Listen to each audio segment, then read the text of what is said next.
comparar a pesquisa de hoje com a pesquisa da outra semana, tem um gap aí diferenciado, né? O fato de não decolar, que vocês gostam de falar, é porque na pesquisa não cresce, mas é muito difícil você crescer na pesquisa na situação política que está hoje, né?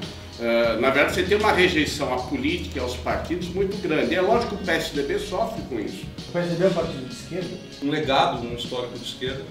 O que eu não poderia deixar de dizer é que sim, o PSDB, através da sua bancada federal, né, nos últimos 4 anos, houve uma movimentação, que é uma movimentação, se você for analisar as posições que a bancada teve, tem posições de centro-direita predominando, né? Mas isso destoa da história do PSDB. Aliás, esse rótulo esquerda-direita, isso não é um rótulo ultrapassado que os jornalistas gostam de usar muito, né? Mas, na verdade, se você pegar o manifesto de fundação do PSDB, lá no PSDB é um partido social-democrata, mas que nasceu na pluralidade, né? Essa discussão está refletindo exatamente uma falta de foco entre como o partido se define nas lideranças e como o eleitor vê. Eu acho que isso volta ao início da questão. Como essa coisa está desfocada, o eleitor perdeu a identidade com o partido. Por incrível que pareça, uma parte dos votos do Bolsonaro, que o Bolsonaro vai receber, também foram votos perdidos do PSDB. A polarização política entre PSDB e PT se fragmentou pós queda do PT. Então você tinha no candidato do PSDB o referencial para a sociedade do anti-PT. Então qualquer candidato que o PSDB apresentasse era lido pela sociedade, pelo eleitor nas pesquisas de opinião, como o candidato viável contra o PT. Hoje esse quadro já não existe. Hoje você tem uma fragmentação muito maior, você tem praticamente a eleição de 89. O Bolsonaro, ele pinta como anti-PT para as pessoas que rejeitam a pauta do PT nos costumes, né? O conservadorismo de costume. De resto, Bolsonaro sempre votou junto com o PT. Não, eu acho que é um partido de centro-esquerda. De esquerda eu jamais diria. De esquerda eu acho que é o PT, o PCdoB, o PSOL. Dizer o PSDB de esquerda, não. Um partido de centro-esquerda. O Fernando Henrique fez um governo de esquerda? Não fez um governo de esquerda. Fez um governo de centro-esquerda. E eu acho que a marca do PSDB é a responsabilidade fiscal. O Alckmin é o anti-PT só por fazer, não precisa dizer, só por fazer o oposto do que o PT faz. E eu acho que mesmo essa questão anti-PT, ela já não existe mais. O PT não existe mais. Politicamente o Aécio sumiu. Ninguém, aí isso tem um ritual, tem comissão de ética, tem um monte de coisa. Ele não falou na comissão. Agora, politicamente, ele não é mais candidato a presidente. Nós tratamos desse jeito os nossos. Ele está isolado politicamente não dentro do estimação. Isolados. Você não faz piquete, Nós passamos a mão na cabeça. Só de não ter nenhum acampamento do PSDB na frente do Azeredo falando bom dia, presidiário. Isso já é uma coisa E você não completamente vê ninguém diferente. entrando na cadeia assim. Isso é uma Agora, coisa Pedro, bem queria só diferente. resgatar uma coisa que você Não teve comitiva do PSDB seguindo O terço do Papa, não tem nada dessas pataquadas. Porque foi falado aqui sobre a questão do antipetismo. Eu acho que esse foi um grande erro que a gente se deixou levar. O país se polarizou, né, entre aqueles que são antitucanos e aqueles que são antipetistas. E quando você entra nas redes sociais, durante esses anos todos, como o PSDB e o PT sempre disputaram o protagonismo político, todos aqueles que são antipetistas entenderam que o PSDB, portanto, seria o lugar onde deveria se acomodar para fazer esse enfrentamento. Mas esse nunca foi um sentimento, uma orientação partidária. O que ocorre, eu vejo isso claramente, é o seguinte: pelo fato de um erro nosso, porque eu acho que a direção partidária nos últimos anos caminhou nessa onda, tentou surfar nessa onda. Então você via pelas postagens do PSDB, por exemplo, no Facebook, sempre combatendo o PT, né, porque era isso que a rede social pedia, fez com que a gente, de uma certa forma, esvaziasse um pouco o discurso que a gente sempre teve para aquele eleitor progressista, que é o eleitor típico do PSDB, e a gente caiu um pouco nessa onda assim. Quando você fala, por exemplo, do último resultado eleitoral, qual foi a votação do PSDB? A votação é em torno de 12%, que é o que a bancada do PSDB obteve. Aqueles 48, 49 do Aécio, aquilo é uma parte do PSDB e uma parte do antipetismo. Então, o que eu quero dizer é que o PSDB surfou um pouco numa onda que não é nossa, e essa onda ela passa. Mas eu acho que foi uma atitude isolada do Aécio Neves, individual, pessoa física, não foi uma coisa orquestrada com o partido. Erros acontecem, outros partidos também têm muitos problemas, infelizmente, no Brasil e na vida pública. A gente vê esses desvios, prejudica um pouco, né? Um pouco a imagem, mas também da gente dizer que foi uma coisa pessoal, uma atitude dele. Paulo Preto é o nome que dá medo nesse estado? Para mim não, acho que não. Eu acho que ele também está muito complicado, ele vai se explicar, eu acho que a justiça... E não tem nada a ver com o PSDB esse cara. Claro, nem filiado ele não é, nunca participou das nossas reuniões, nunca participou do partido. Eu acho que Bom, eu discordo da posição dos sinais do governador Geraldo Alckmin para a campanha do governo do Estado. Assim que foi definida a prévia do PSDB, que foi uma prévia importante, primeira prévia para o governo do Estado, histórica para o partido, o Geraldo já declarou para ele: o meu candidato é o candidato do PSDB. O Dória errou no ano passado ao viajar o Brasil inteiro, ao se colocar como possível candidato a presidente, fazer essa sombra para o Alckmin? Olha, eu não avalio que ele fez uma sombra para o Alckmin, não. Ele nunca se colocou como candidato. Só interessa à oposição essa chamada futrica de colocar que o Dória... Ele não tem nenhuma participação nisso. Nenhuma. Ele viajou o Brasil inteiro para receber título de cidadão. Não. Nós estamos falando de momentos distintos. Estou falando o seguinte: ele ganhou a eleição em São Paulo, se tornou um protagonista nacional. Em nenhum momento ele se colocou como pré-candidato. Não existe nenhuma declaração do João Dória como pré-candidato a presidente da República. Declarou apoio ao Geraldo Alckmin desde o primeiro momento. No momento que nós estamos agora, em que ele faz a sua pré-campanha como governador do estado de São Paulo e o Geraldo como presidente, não existe nenhum, e zero, qualquer tipo de indício do João Dória que não seja de apoiar e sempre dizer que o Geraldo Alckmin é o plano A. Só a oposição, e daí eu acredito, outro dia até comentei, acredito sim ao governador Márcio França fazer esse tipo de futrica para tentar dividir o Geraldo do João Dória. Evidentemente, acho que isso gerou uma quantidade de pessoas que não gostaram da saída dele. A prefeitura, com certeza. Você gostou? Por outro lado, a ação do Bruno vai também dar um... Você gostou? Da saída dele? Eu acho que ele deveria continuar, porque ele fez toda uma campanha baseada em 4 anos de atividade, saiu com 1, eu acho que não é bom. Vocês concordam? Não. É claro, veja bem,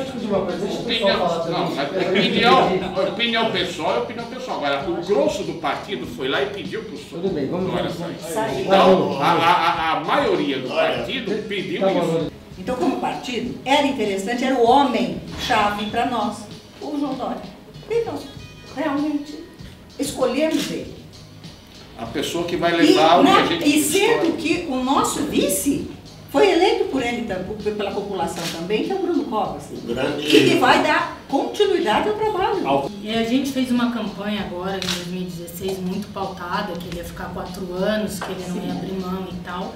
Mas a Catarina tem muita razão. A hora que o partido se juntou, começou a pensar em nomes para a campanha de governador, na medida que o senador José Serra apresentou que não queria concorrer, realmente ficou um problema de quadro. Mas não passa por nós aqui a questão do Dória presidente. No primeiro turno, a gente tem que buscar uma composição ampla, mas mais que isso, nós temos que ter a responsabilidade agora de dialogar com o PT, dialogar com outros setores, porque num segundo turno, se ocorrer uma disputa com o Bolsonaro, não pode ter petista ficando em casa dizendo que não vota em tucano e nem tucano ficando em casa dizendo que não vota em petista. Vinholi, você concorda com isso, Vinholi? Você acha que... Você votaria no PT contra o Bolsonaro? De jeito nenhum. Você votaria no Bolsonaro? Não, o Geraldo Alckmin vai passar para o segundo turno e não vai eleição. Tem que dialogar com o PT, a pergunta é essa, Vinholi. Não, eu avalio. O prefeito colocou bem um pouquinho do campo que deve ser buscado de aliança. Acho que o Geraldo avançou muito nisso. Eu vejo hoje o PPS muito próximo, o PTB muito próximo, o PSD muito próximo. Acredito que o PRB do Flávio Rocha pode vir. E acredito que o DEM venha também. Seria ótimo, seria ótimo. Acho que a Marina, dentro do campo democrático, tem a contribuir com a gente. Eu discordo um pouquinho do Fefe no sentido que, na minha avaliação... Fernando, tá? Do Fernando. Na minha avaliação, com toda a rejeição que tem o governo Temer, com toda a questão posta, o governo Temer tem um legado fiscal que o PSDB tem que levar para frente no próximo governo. Então eu acredito que o apoio do PMDB para essa chapa seria importante, inclusive que o PMDB é um partido amplo. Nós temos aí gente das mais diferentes ideologias dentro do PMDB, e que seria importante sim, agregaria numa chapa para o Geraldo, que tem que ser levado em consideração. No mais, eu acho que o Geraldo reúne essas condições dentro dos candidatos. Vocês colocaram aí pesquisa, então se você pegar que o Bolsonaro, todo mundo consegue enxergar que é uma questão insustentável, não se sustenta nessa posição, é um radicalismo que foi posto ali por conta desse momento, mas eu avalio que na hora passada a Copa, a hora que o eleitor começar a olhar a eleição com mais responsabilidade, o Bolsonaro vai ter uma queda vertiginosa. E daí o Geraldo, o Lula não é candidato, está posto que não poderá ser candidato, se colocar ele para o Ciro, hoje ele ganha no segundo turno do Ciro. Então, o Geraldo... Eu preciso falar uma coisa. Precisou de 13 anos, eu estou nessa luta desde 2006, com meu pai que fez o impeachment da Dilma, para tirar esse PT do poder que acabou com o nosso país. Quanto é seu pai? Aí, o Miguel Reale. Aí ele fala que a gente vai dialogar, porque eu fico até com dor de estômago, entendeu? Pelo amor de Deus! Mas aí pode que não dialogaria com o PT. Ele falou. A questão aqui é... Não, eu tô só comentando, eu tô comentando que ele diz. Não vamos ter... Não, desculpa, eu tô comentando. Não vamos ter prioridade hoje.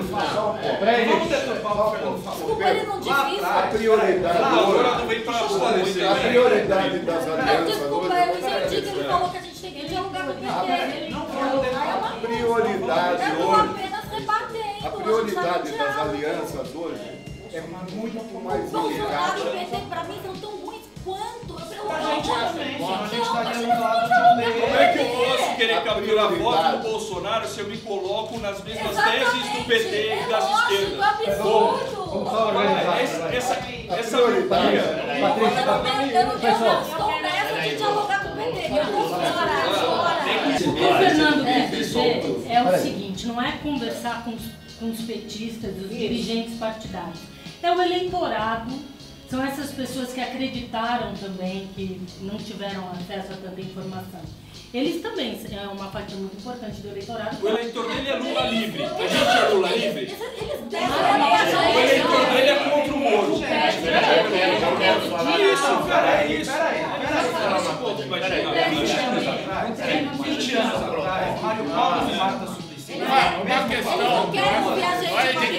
O Fernando colocou, ele não falou que nós vamos ficar junto com o PT. Temos que, acho que uma democracia verdadeira é essa. Nós temos que dialogar com todos. O PSDB sempre foi um partido de diálogo. O Fernando Henrique recebe o Haddad na casa dele, eles conversam. Sim. O Esquerda para Valer recebeu o Suplicy para um colóquio no ano passado. A gente tem diálogo. O que eu quero dizer é o seguinte, eu tenho plena confiança que o Geraldo Alckmin chega no segundo turno e ganha essa eleição. Só que para ele ganhar essa eleição, nós vamos precisar fazer com que aquele eleitor petista que historicamente nunca votou na gente, saia de casa para ir votar no Geraldo Alckmin como a melhor opção frente a outra candidatura. Por isso, nós temos que dialogar com o eleitorado petista, dizendo o seguinte, nós precisamos ter uma convergência. Se acontecer o pior cenário possível, que é o cenário de ter o Bolsonaro, que é uma ameaça aos direitos humanos e à democracia, que são valores comuns tanto do PT quanto do PSDB, nós temos que ter uma convergência. Na hipótese de ser um candidato do PT contra o Bolsonaro, é evidente que o PSDB, por todo o compromisso histórico que teve, com todo o histórico de posicionamento que o PSDB... Quantas vezes nós não fizemos convergência pelo PT? Aqui em São Paulo, Mário Covas, quantas vezes não fez um gesto? outra época, né? Então, acho que isso tem que estar claro. O PT apoia a Venezuela, mata a gente todo dia. Mas eles só detonam a gente, não existe diálogo com o PT. Já teve. Os tucanos e os petistas se davam muito bem até o Lula ser presidente. Eram quase que primos, assim, digamos. Não, até o Lula ser presidente. Se davam bem, conversavam, sentavam numa boa. Depois do Lula, ficou nós e eles, nós e eles. O PSDB cometeu um grande erro, que é o seguinte, permitir filiação online. Hoje você não sabe quem está se filiando. A pessoa dá 3 cliques lá e está afiliado no PSDB. Aí depois a pessoa, como filiado, começa a falar pelo PSDB, né, e mostra radicalismos que não correspondem à nossa história. Eu tenho certeza que pela história do José Serra, pela história do Geraldo Alckmin, do Fernando Henrique Cardoso, do Aloysio Nunes, todos eles, eu não tenho a menor dúvida de que se acontecesse o cenário que não vai acontecer, porque nós estaremos no segundo turno, mas eles teriam grandeza, porque eles, acima de tudo, têm compromisso pela democracia e pelos direitos humanos. Não há a menor hipótese da gente titubear frente ao fascismo. O senhor representa o fascismo? Claro que não, não sabe nem o que é fascismo para falar uma bobagem dessa. O Fernando aqui tem uma posição super engajada, é dele, é da formação dele, é da história dele, etc. A grande pergunta é a seguinte: quantos são os eleitores que confirmam, concordam e aceitam essa posição como sendo do PSDB e dos candidatos do PSDB para se eleger ou não?